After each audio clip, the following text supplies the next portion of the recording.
Accord, désaccord avec Guillaume Durand sur Radio Classique et Paris Première. Alors Jean-Claude Éric, je voudrais qu'on écoute Nicolas Sarkozy qui était ce matin donc sur l'antenne de nos confrères d'Europe 1 et qui a repris son nouveau tube qui s'appelle Tyrannie des minorités. Nicolas Sarkozy. Je trouve que la République ne peut pas reculer devant des attitudes, des obligations vestimentaires qui ne correspondent pas au mode de vie français. Il y a un risque d'affrontement si la République ne reprend pas les choses en main et ne fait pas respecter une règle commune à tout le monde. Et si on ne voit pas ça, on ne voit pas la gravité de la situation dans laquelle on se trouve. Et voilà, deuxième point de vue, donc tyrannie des minorités encore sur la grève. Bon, d'abord, cette grève est un scandale. Les Français ont été durement éprouvés par des inondations. Les Français attendent avec impatience l'euro. Et voilà que la CGT et un certain nombre de syndicats minoritaires décident de bloquer le pays pour des raisons corporatistes. Comment on en sort de cette grève ? 9 jours de grève à la SNCF, les ordures qui ne sont pas ramassées, des coupures d'électricité. Ce matin, Rungis qui est bloqué par quelques dizaines d'agités, ou quelques centaines si vous voulez, mais c'est pas normal, on ne peut pas accepter ça. Voilà Patrick Caner qui lui donc chapeaute le dossier sport au gouvernement. Vous êtes très sage, vous avez raison, mais c'est important d'écouter le point de vue de tout le monde. Disons qu'il n'a pas évidemment le même point de vue politique que Nicolas Sarkozy, c'est tout à fait normal, mais il regrette terriblement la situation actuelle, évidemment, l'attitude de la CGT. Patrick Caner, on l'écoute et après on bavarde. Moi je vois quoi ? Je vois une CGT, je vois Sud, je vois, il faut peut-être dans une moindre mesure, qui se radicalisent, qui veulent bloquer, c'est même affirmé sur les ondes, la France pendant l'euro. C'est une forme de guérilla syndicale. On est dans un jusqu'au-boutisme, on est dans une politique du pire. C'est gâcher finalement la fête, mais en gâchant la fête, on gâche l'image de la France. Et attention, danger. Est-ce qu'on est en train, Jean-Claude Éric, de gâcher la fête ?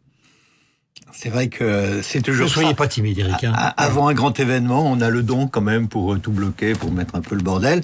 Et c'est vrai que ce que dit Sarko là est juste. J'ai l'impression qu'il y a buisson sans buisson. C'est-à-dire que tout d'un coup, il revient à un discours qui effectivement touche les gens parce que vous allez dans la rue, ça pue à cause des poubelles, les trains ça marche pas bien, tout est bloqué ou en tout cas est sur le point de l'être. Donc je pense qu'il y a là quelque chose presque d'épidermique. On voit bien qu'on est les meilleurs pour mettre le bordel quand je rappelais la fête veut ce qui s'est passé dans les années 70, vous savez, les travaillistes étaient au pouvoir, il y a eu une grande grève justement des éboueurs, des ordures, etc. Et Margaret Thatcher, qui n'était pas archi célèbre à l'époque, est arrivée au pouvoir dans ces conditions-là. Absolument. Donc je pense que ça a résonné quand même dans le crâne et la réflexion de Nicolas Sarkozy. Est-ce que c'est un sentiment que vous partagez, la tyrannie des minorités, Jean-Claude ? Évidemment, puisque Nicolas Sarkozy a constaté et le constate de visu, il l'a vu, il le voit comme nous tous. Ce que je trouve déplorable, c'est que la CGT pense pas à la France. Parce que c'est la France. On est l'objet d'une vision planétaire, puisque le football se déroule dans notre pays, que le championnat d'Europe intéresse le monde du football, qui est le monde, un monde très très attentif à l'image. Et là, on réclame les Jeux Olympiques. On est en train de réclamer les Jeux Olympiques. Oui, là, je pense qu'on va avoir des problèmes, d'énormes problèmes. Deuxième point, enfin, je suis encore d'accord avec lui quand il dit qu'une minorité, c'est 3% de la population, prend en otage les 97% dans tous les secteurs d'activité. C'est une honte, parce qu'il y a un moment, il faut négocier, mais je pense que l'État a le gouvernement a une grosse responsabilité. Oui, et c'est évidemment une grève qui a un caractère extrêmement politique. Dans le monde des intellectuels en France, il y a toujours eu deux positions sur le sport. Soit c'est comme Camus, l'inspiration de tous, soit au contraire, c'est une activité qui est une sorte d'opium du peuple. Vous qui êtes un grand sportif, et vous qui avez passé votre vie à défendre les sportifs, évidemment, vous appartenez à la première catégorie, celle de ceux qui considèrent que Camus a raison sur le sport. Oui. Mais est-ce qu'on va vivre ça comme quelque chose de fondamental pour l'intégration et pour le bonheur du pays dans le contexte difficile qu'on connaît ? Je pense qu'il ne faut pas mélanger les deux, c'est-à-dire que le sport, c'est, comme on le dit nous, cette semaine, vraiment une formidable école de vie, de réalisation de soi, mais aussi de considération de l'autre. On a fait un grand entretien avec Marcel Gaucher, notamment, qui dit c'est aussi le respect de la règle, c'est le fait de ne pas sous-estimer l'adversaire, de le respecter, jusqu'au fair play, d'accepter d'être battu par plus fort que soi, d'accepter quelquefois l'injustice du sport, parce que l'injustice du sport, ça donne encore plus de valeur à l'idée de justice. C'est paradoxal.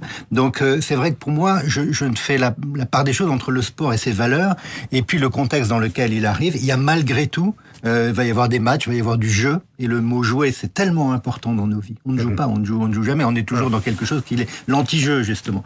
Et finalement, on peut se demander à quoi il joue, la CGT, précisément. Mais en tout cas, il joue pas à quelque chose qui, je pense, rassemble. Et toutes les manifestations qui rassemblent, je pense qu'elles doivent être prises en considération. Jean-Claude, les chances de l'équipe de France, parce qu'évidemment, tout le monde spécule dans les journaux, on vient d'entendre Renaud Blanc, les journaux les plus populaires, les plus sérieux, les plus, élémentaires, les plus sophistiqués. Alors, les Bleus ou Darmon dit... Guillaume, je voudrais d'abord dire que le sport dans ce pays est encore plus important qu'avant. Il est plus important parce que c'est le seul moyen de la mixité. Aujourd'hui, on a supprimé le service militaire, où il y avait un moyen de fréquenter les riches, les pauvres, les blancs, les noirs, les jaunes, les beurs, etc. Et c'est une espèce de prise d'otage qui est faite et navrante. Quant à votre question sur le... Là, je voudrais vous dire quelque chose. Alors, à ce moment-là, Jamel a raison. Parce que quand il dit qu'il fallait que Benzema et Ben Arfa soient présents, parce que justement, il fallait représenter les quartiers. Non. L'entraîneur prend les meilleurs joueurs pour composer son équipe et son effectif. Mais dans les meilleurs joueurs, il y a un deuxième paramètre qui est fondamental, c'est l'entente. C'est la coordination, c'est l'appréciation. Donc Jamel a tort. Et oui, évidemment qu'il a tort. Jamel, d'ailleurs, ça m'étonne que lui, d'avoir pris le train comme ça en marche, une envolée lyrique que je déplore, parce que je l'aime beaucoup, mais là, franchement, je trouve qu'il est injuste. Donc les chances de l'équipe de France. Je pense qu'on va être finaliste au minimum, et certainement champion. D'accord, finaliste au minimum et déjà champion, mais pourquoi? Parce que vous êtes Parce qu'on a les joueurs qui opèrent dans les plus grands clubs du monde. Vous l'oubliez. On a une attaque. Les Allemands aussi, les Belges aussi. On y arrive. On a une attaque qui est de très grande qualité, un milieu de terrain. Les Allemands aussi. On y arrive. Il faut bien un finaliste. Donc ça sera l'Allemagne qui sera finaliste, Guillaume. On jouera pas seul la finale. J'adorerais, mais c'est pas possible. Donc je continue. On a un milieu de terrain qui est, à mon avis, ce qui se fait de mieux quasiment dans ce pays. En championnat d'Europe. Et derrière, on a une défense qui, tant bien que mal, va tenir l'édifice. Ça fait 2 fois qu'on organise une compétition en France, championnat d'Europe et Coupe du Monde. Non. Darmon le fort. Je suis totalement pragmatique. 2 fois, on a gagné les événements qu'on a organisés nous-mêmes, et comme le proverbe ne ment jamais, ne dément jamais, jamais 203. Eric, vous qui êtes un grand spécialiste du vélo, est-ce que vous considérez que les Français ont une chance? Alors moi, je suis beaucoup moins spécialiste que notre ami Darmon, mais je pense que quand on joue chez soi, évidemment, on est probablement soulevé. C'est pas un hasard si on a gagné. Tous les pays organisateurs ont perdu, sauf les Français. Mais justement, 2 fois le championnat d'Europe, 1 fois la Coupe du Monde. Exactement. Moi, je pense qu'il y a une capacité chez les Français de se transcender quand ils jouent chez eux. Ils sont prophètes dans leur pays, alors qu'ils le sont peu ailleurs. Donc moi, je pense à ça. Maintenant, sur la technique des uns et des autres, là, je réserve mon pronostic parce que je veux pas me ridiculiser comme ça à cette heure-ci. Après, je vais passer une mauvaise journée. Mais je pense qu'effectivement, on a de vraies chances de gagner. Mais est-ce que vous avez l'impression, par exemple, vous qui réfléchissez avec le 1 sur l'impact du sport, est-ce qu'il va y passer est-ce qu'une victoire de l'équipe de France, plus un Tour de France, après, où on n'a quand même pas beaucoup de chance, très peu. Est-ce que tout ça peut changer la mentalité du pays? Alors là, franchement, sincèrement, autant je pense qu'on peut gagner, peut-être. Mais non, ça, je crois pas, parce qu'on est quand même très au fond. Il y a une sorte de malaise français, de flagellation, de déclinisme qui est là, rampant, et même qui est plus que rampant. Et c'est ça, je crois, qui est le plus inquiétant, c'est que la France ne s'aime pas. Alors peut-être qu'elle va pouvoir aimer son équipe de foot, ce serait déjà bien. Que ça lui redonne la pêche, je pense qu'il y aura encore beaucoup à faire du côté de la courbe du chômage et aussi de la capacité de nos dirigeants à régler le politique. Le Tour de France, c'est Nibali qui va gagner? En tout cas, je pense que Froome sera très attaqué. Maintenant, vous savez, c'est des coureurs... Ça m'a toujours fait marrer de voir donc Eric, le grand patron du monde, complètement dingue de vélo. Vous avez écrit là-dessus. J'ai écrit, j'ai voulu faire mon métier du vélo quand j'avais 20 ans. Vous voyez, Et Jean-Claude voulait être footballeur. Voilà, donc c'est ça. Donc ces rêves, vous savez, il faut les poursuivre toute sa vie. Non, je pense, si vous voulez, que Froome, c'est un animal à sang froid. 1m90, qui se réveille kilos. Toujours un peu comme Armstrong. Je veux pas faire qu'on n'en tire pas de comparaison plus que je ne dis, mais qui se réveille à un moment donné entre le 2 juillet et le 24 juillet. Dernière question, mon cher Jean-Claude. Au nom du foot, vous allez répondre. Ben Arfa va où? Parce que moi, Benzema, je suis tout à fait d'accord.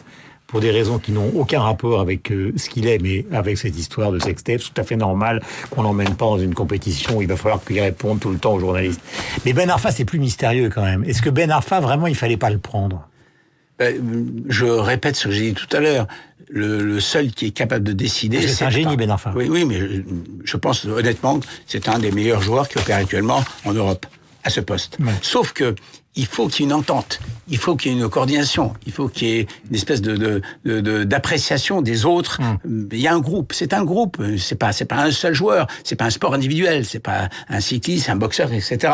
Donc l'appréciation de Didier Deschamps, c'est de dire Ben Arfa est en réserve, puisque pour l'instant on n'a pas encore désigné les 23 réellement, on a 22,5 et à la moindre défaillance, il arrive. Je pense que oui. Merci à tous les deux. Le 1, achetez-vous le 1, procurez-vous le 1 ou abonnez-vous au 1. C'est un excellent journal. Et au nom du foot, donc les mémoires, le parcours de vie de Jean-Claude Darmon. On va se revoir, Jean-Claude, de l'air venir évidemment pour commenter l'Euro sur l'antenne de Radio Classique. Et d'abord et avant tout une radio de musique. On va voir ça avec Eve dans un instant, juste après la bourse et le journal.